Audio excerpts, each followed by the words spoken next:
Hi student, today we will see exponential limit of the function. Okay, म्हणजे exponential function actual काय असतं ते आधी पाहूया. Let's see the example 2 raised to x, 7 raised to x, e raised to x, b raised to x. Okay, म्हणजेच जेव्हा हा base आहे तो कॉन्स्टंट आहे आणि जी पॉवर आहे ती व्हेरिएबल आहे तेव्हा तो काय असतो एक्सपोनेन्शियल असतो. ओके, अल्जेब्रिक आणि एक्सपोनेन्शियल मधला फरक लक्षात येतोय. अल्जेब्रिक फंक्शन केव्हा म्हणताय जेव्हा बेस हा काय असतो व्हेरिएबल आहे. ओके, अल्जेब्रिक बेस हा व्हेरिएबल आहे, पॉवर जो आहे तो कॉन्स्टंट आहे म्हणजे X square X raise to 4 हे अल्जेब्रिक आहे. एक्सपोनेन्शियल केव्हा बेस हा कॉन्स्टंट आहे, पॉवर हा काय व्हेरिएबल आहे, then we called it as exponential function. Okay, इथे हे एक्सपोनेन्शियल फंक्शन जे आहे त्यासाठी ही सिरीज यूज केलेली आहे. Okay, with the help of this result is came, हे रिझल्ट आलेले.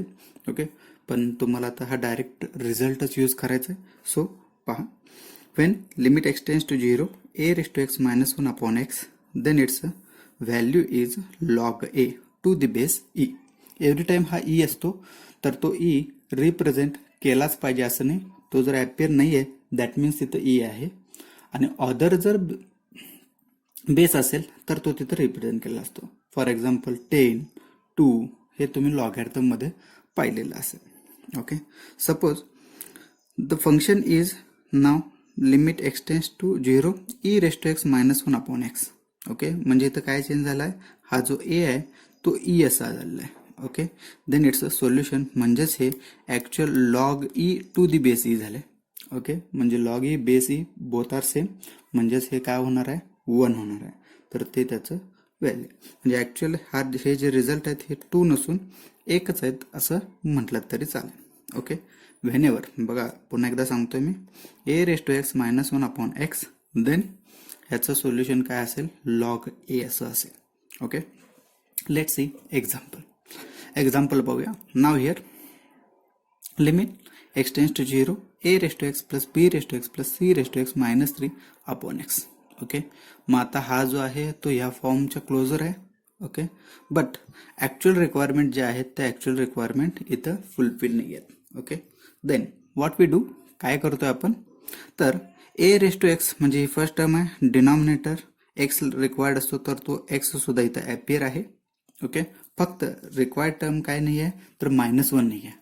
ओके, मग आता इथं A raise to X B raise to X C raise to X असे एक्सपोनेन्शियलचे 3 टर्म्स आहेत. ओके, आणि हा -3 ॲज अ कॉन्स्टंट आहे. ओके, मग या -3चेच बायफर्गेशन जर आपण असं करतोय, for A raise to X ह्याच्यासाठी -1 देतोय, बी रेस टू एक्स याच्यासाठी -1 देतोय, सी रेस टू एक्स याच्यासाठी -1 देतोय, -1 -1 दॅट मीन्स -3 होणार आहे. ऍट द सेम टाइम त्याचसोबत मी काय केलेलं आहे, हा एक्स जो बेस आहे हा कॉमन बेस आहे फॉर ऑल दी 4 टर्म्स, या 4ही टर्म्स आहे तो मी या ठिकाणी सेपरेट सुद्धा करतोय. ओके, देन व्हॉट हॅपन्स, मग काय होतं तर ऍक्च्युअल जो फॉर्म आपल्याला रिक्वायर्ड आहे, ओके, तो फॉर्म आपल्याला मिळतो इथं. Okay, is it A raise to X -1 upon X, it's a result. B raise to X -1 म्हणजे हा कॉन्स्टंट फक्त चेंज झालाय, एच्या जागी काय बी आलेला आहे, एच्या जागी सी आलेला आहे. ओके, तसंच हे काय न्यूमरिक व्हॅल्यू सुद्धा असू शकतात, ज्याचं एक्झाम्पल आपण इथं पाहिले 2 raise to x 7 raise to X E raise to X वगैरे अशा फॉर्ममध्ये असू शकेल. देन असा जर फॉर्म आहे तर त्याचं व्हॅल्यू काय आहे of the limit log a for first, second log b, for third log c. Okay, then log plus log plus log. Okay, म्हणजेच ही काय आहे लॉगॅरिथमची ऍडिशनल प्रॉपर्टी आहे. ओके, मग ऍडिशनल प्रॉपर्टी काय आहे तर त्यालाच प्रोडक्ट रूल असं म्हणतोय आपण. ओके, किंवा मल्टिप्लिकेशन रूल. तर यामध्ये काय होतं लॉग प्लस लॉग असेल तर तिथं काय होतं त्या टर्मची प्रोडक्ट फॉर्म मिळते किंवा मल्टिप्लिकेशन फॉर्म मिळते, so that we get log a b c. Okay, next let's see another example, आणखीन एक एक्झाम्पल पाहूया. ओके, नाव हिअर काय आहे पा 21 raise to x -7 raise to x -3 raise to x plus 1 upon x square. Okay, तर आता पुन्हा हा काय आहे एक्सपोनेन्शियल फंक्शनच आहे. ओके, जे रिक्वायर्ड पार्ट आहेत त्याचप्रमाणे हे नियर अबाउट फुलफिल होणाऱ्या गोष्टी आहेत. ओके, पण नॉट एक्झॅक्ट आहेत का तसे नाही आहेत. ओके, मग आता पहा फर्स्ट टर्म जी आहे ह्याला काय -1ची रिक्वायरमेंट आहे, सेकंड टर्मसाठी प्लसची रिक्वायरमेंट आहे, याला मायनसची requirement 1 upon x square. But here इथं काय, जर तुम्ही सिम्पली 1चे ऍडजस्टमेंट करताय देन डिनॉमिनेटर एक्स स्क्वेअर होतोय, पण आपल्याला काय लागतं, ह्या स्टँडर्ड फंक्शन प्रमाणे एक्स लागतोय, म्हणजे इथं 1चे ऍडजस्टमेंट तुम्ही करू शकत नाही. Okay, so that what we do, आता इथे काय करतोय आपण, हा एक्स स्क्वेअर आहे म्हणजेच ह्या एक्स स्क्वेअरचं बायफर्गेशन व्हायला पाहिजे, that means x into x असा फॉर्म मिळाला पाहिजे. ओके, मग या ठिकाणी आपण काय करतोय पहा, can I write 21 as a 7 into 3 असं लिहू शकतोय, म्हणजे या बेसचे काय केले, 2 पार्ट्स केलेत, 7 इंटू 3 दॅट मीन्स 21च होणार आहे. ठीक आहे, तर तो पार्ट करतोय, आणि तो पार्ट करत असताना सुद्धा काय केलेले आहेत, हे अदर टर्म्स कन्सिडरमध्ये घेतलेले आहेत. ओके, वाय दिस, का करतोय हे तुम्हाला पुढे पुन्हा दिसतंय. 7 into 3 minus 7 minus 3 plus 1 upon x square. Then from this 2 ह्या दोनमधून आपल्याला 7 कॉमन घेता येतोय, सो कॉमन घेताय. देन रिमेनिंग पार्ट म्हणजे 3 रिमेनिंग आहे -1 here. Okay, and last 2 terms, ह्या 2 टर्म मधून -1 जर कॉमन घेतोय आपण देन वी गेट 3 -1. ओके, म्हणजेच या ठिकाणी आपण काय केलेलं आहे, फॅक्टरायझेशनच केलेलं आहे, ही गोष्ट क्लिअरली लक्षात घ्या. Okay, then again these 2 factors are same. Okay, take common, तो कॉमन घेत आहे, म्हणजे हा 3 फर्स्ट प्लेसला सुद्धा लिहू शकता, no problem. Okay, then remaining terms 7 now here from this, याच्यावरूनच आपल्याला हे काय मिळाले, फॅक्टर्स मिळालेले आहेत. ओके, मग या फॅक्टरचे डिवायडेशन पुन्हा तुम्ही काय करताय, 7 upon x for this term, first टर्मसाठी एक एक्स देत आहे, सेकंड टर्म 3 ह्याच्यासाठी एक एक्स देत आहे, म्हणजेच हा पुन्हा काय झालेला आहे, स्टँडर्ड फॉर्म मध्ये झालेला आहे. Okay, if this comes in this form, ह्या फॉर्म मध्ये येतोय तर त्याची व्हॅल्यू काय असणार आहे, लॉग ए असणार आहे. मग इथं फर्स्ट टर्मचा लॉग ए म्हणजेच काय 7 आहे, पूर्ण सेकंड टर्मसाठी हा काय ए म्हणजेच 3 आहे. ओके, आणि ऑलरेडी आपण लिमिटचा हा रूल सुद्धा पाहिलेला आहे. ठीक आहे, जितके फंक्शन्स आहेत तितके आपण लिमिट काय करू शकतोय, सेपरेट करू शकतोय. सो सेपरेट इट, तर तो सेपरेट केला. ओके, देन फर्स्ट पार्टचा लॉग 7 आलाय, सेकंड पार्टचा लॉग 3 आलाय. Okay, then we get log 7 into log 3. Okay, हा इथे ह्याचं डायरेक्टली आता पुन्हा लॉग 23 असं होणार नाही आहे. Y, because here log plus log म्हणजे प्रोडक्ट रूल आहे. ओके, लॉग इंटू लॉग हा कोणताही रूल नाहीये, हे लक्षात घ्या. नेक्स्ट, नाव ह्या थर्ड एक्झाम्पल मध्ये आणखीन एक चेंज केलेलं आहे. ओके, व्हरायटी ऑफ एक्झाम्पल्स आपण पाहतोय. Okay, now function is 3 plus 3 -2 upon x tan x. आता या फंक्शन मध्ये ट्रिग्नोमेट्रिक फंक्शन सुद्धा आहे, ट्रिग्नोमेट्रिक टर्म सुद्धा आहे. ओके, म्हणजे हा प्युअरली एक्सपोनेन्शियल फंक्शन आहे असं म्हणता येत नाही. ओके, आणि सो मेनी एक्झाम्पल्स हे काय मिक्सड फंक्शनच्या फॉर्म मध्येच आहेत.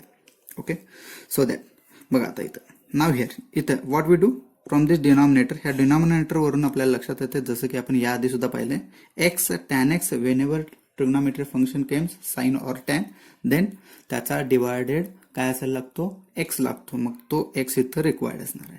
ओके, मग एक आणखीन एक एक्स कनेक्टेड आहे, सो तो कॅन्सल व्हायला पाहिजे. सो इथे काय करायला लागणार आहे, एक्स स्क्वेअरने डिवाइड करायला लागणार आहे. ही स्टेप तुमच्या लक्षात आली असेल, जे आपण याआधी सुद्धा डिस्कस केलेलीच आहे. ओके, लेट्स सी, तर ती स्टेप आपण नंतर सुद्धा करू शकतो, नो डाऊट. ओके, फर्स्ट हा जो 3 आहे तोच कॅन आय राईट 1/3 असं एक्सप्रेस करू शकतोय. म्हणजेच काय केलं, हा जो निगेटिव्ह पॉवर आहे तो आपण काय करतोय, पॉझिटिव्ह करतोय, म्हणजेच त्याची काय करतोय, पोझिशन चेंज करतोय.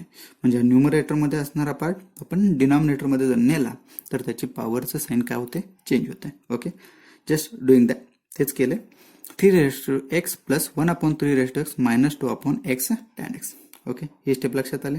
देन आफ्टर दॅट आता फर्स्ट टर्म सेकंड टर्म मध्येच डिनॉमिनेटर आहे, सो हिअर रॅशनल फॉर्म येतोय, देन क्रॉस मल्टिप्लिकेशन करताय, so do that.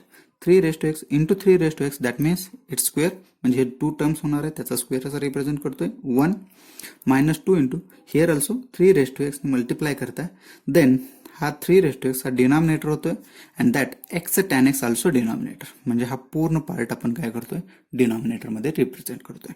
Okay, then now let's check 3 raised to x square plus 1 minus 2 3 raised to x. Let's consider 3 raised to x as a A. ह्याला जर ए म्हणताय आणि हा जो 1 आहे ह्याला जर बी म्हणताय, ओके, म्हणजेच हा असा होईल का पहा, ए स्क्वेअर, हा 1 आहे 1 स्क्वेअर सुद्धा म्हणू शकतो, म्हणजे हा बी स्क्वेअर म्हणता येईल, दॅट 2 ए आणि ह्याला इंटू 1 आहे असं सुद्धा आपण कन्सिडर करू शकतो. That means it becomes in a form of a minus b bracket square. तसाच फॉर्म, त्याचा एक्सपान्शन आहे. मग ए म्हणजे 3 raised to x रिप्रेझेंट केला आपण, बी म्हणजेच हा 1 रिप्रेझेंट केला, आणि ह्या ए मायनस बी चा स्क्वेअर म्हणजेच 3 raised to x मायनस 1 चा स्क्वेअर म्हणजेच हा आहे. Is that clear? हे क्लिअर आहे. डिनॉमिनेटर ॲज इट इज आला, म्हणजे तो स्क्वेअरिकल फॉर्म मध्ये आला. देन नेक्स्ट, जसं की आपण ह्या आधी डिस्कस केलं होतं, एक्स टॅन एक्स आहे म्हणजे ह्याला एक्स स्क्वेअर लागणार आहे डिनॉमिनेटर मध्ये, म्हणजेच ती ऍडजस्टमेंट न्यूमरेटर आणि डिनॉमिनेटर साठी सेम असते. हे ऑलरेडी आपण डिस्कस केलेलं आहे. ओके, तर तीच आपण इथं काय करतोय, ऍडजस्टमेंट करतोय, म्हणजे एक्स स्क्वेअरने न्यूमरेटर आणि डिनॉमिनेटरला डिवाइड करतोय. आणि न्यूमरेटर मध्ये जर सुद्धा पाहताय तर काय, ह्या टर्मचा स्क्वेअर आहे, तर डिनॉमिनेटर मध्ये सुद्धा स्क्वेअर हवा होता. ओके, सो एव्हरी टाइम ते ऍडजस्टमेंट काय असणार आहे, दोन्हीसाठी सेम असणार आहे. ओके, सो डुईंग दॅट, तर तीच करतोय आपण. एक्स स्क्वेअरने डिवाइड केलं, then that 3 raised to x ही एक काय रिमेनिंग टर्म आहे, तर ती सेपरेट लिहिली आहे. Okay, let check this step. ही स्टेप लक्षात आली आहे. 3 raised to x minus 1 bracket square upon x square आणि X tan X upon x square. Then मग काय होतं पहा, हा जो न्यूमरेटर आहे, okay, 3 raised to x minus 1 upon x square. आता इथं काय होतं, हा फॉर्म असेल तर लॉग ए ही त्याची व्हॅल्यू असते. मग लॉग ए, हिअर ए म्हणजेच 3 आहे, तर ही व्हॅल्यू काय झाली आहे, लॉग 3 असे झाले. अँड इट्स स्क्वेअर, आणि ह्याचा स्क्वेअर म्हणजेच काय होतं, तर 1 सेकंड,